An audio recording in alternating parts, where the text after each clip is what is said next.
The title what Deepak envisaged was very interesting, and Dul and Daka, that was really exciting to me. The way he went about describing that.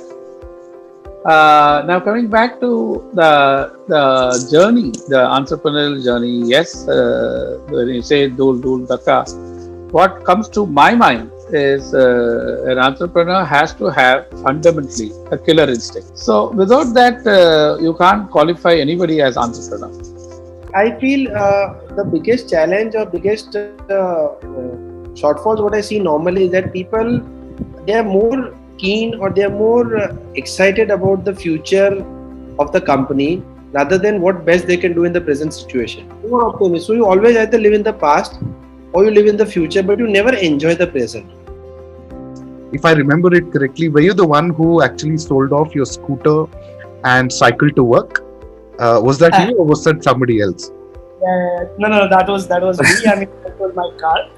A car, okay. Wow, that's even more a bigger kind of fund initial capital into the company. So right. Yeah, that is something that those are little sacrifices that you have to make to show the passion that you are getting into, because we all were in a kind of cushy jobs with all the perks, right? But when you actually need to start something from scratch, you actually have to move up from that scratch level, and that was necessity at that point of time, that we need to kind of put all our blood sweat into the company to make it work. That is a very toughest moment in my career. First generation entrepreneurs are very strong, bold, and very fast, but they don't want to give the baton to the next generation without verifying their skills and their abilities. So right. We have to do ourselves that we are capable enough to take over the business, and we make right decisions, and we have shown him that we can also do better decisions, because decision making is very important in any business, and that's where first generation entrepreneurs are more concerned. Yeah, the salary aspiration is very high. Right. Which is not, there's nothing wrong with that. I don't believe, just desiring a higher salary is bad. But what one has to realize is you have to have higher competency each year. Absolutely. Right? If your competency is scaling at the speed at which your comp is scaling, which is fine, because you can do higher paying work. So when the Kerala floods happened in 2018, right.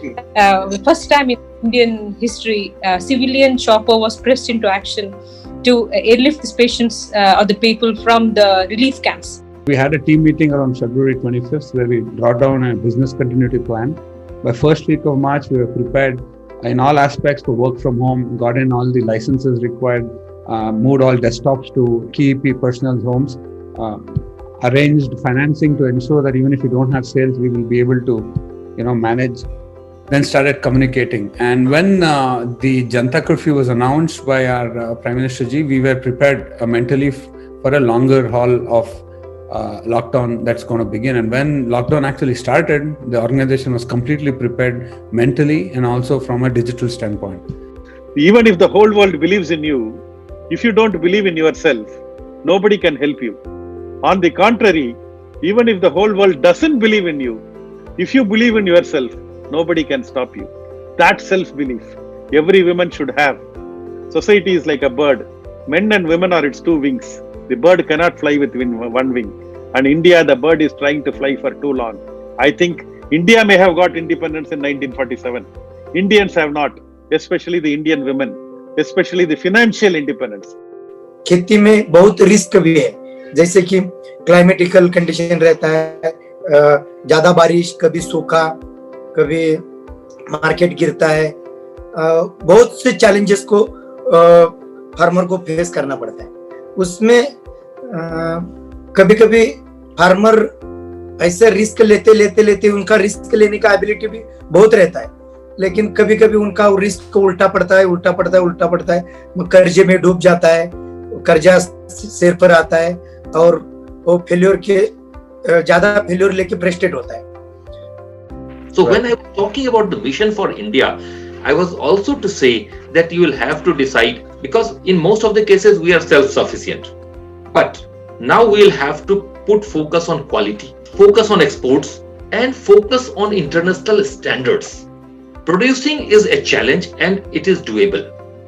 But unless you talk from backward, ये जो मैं produce करूंगा ये कहां बेचूंगा, उस market की क्या demand है, उस मार्केट में कैसा प्रोडक्ट्स जाएगा, unless this information gap is bridged, it will be challenging. Where our district 3190 is one of the district out of 540 district in the world, never crossed even South India #1, but it has become world #1. That's again a lifetime experience. Anything can happen, anything we can achieve with simplicity, humbleness, and connecting with people. We do not see construction as a polluting industry. We see automobile as a polluting industry, we see industries as a polluting industry, but we never talk about construction as an activity polluting more than these sectors.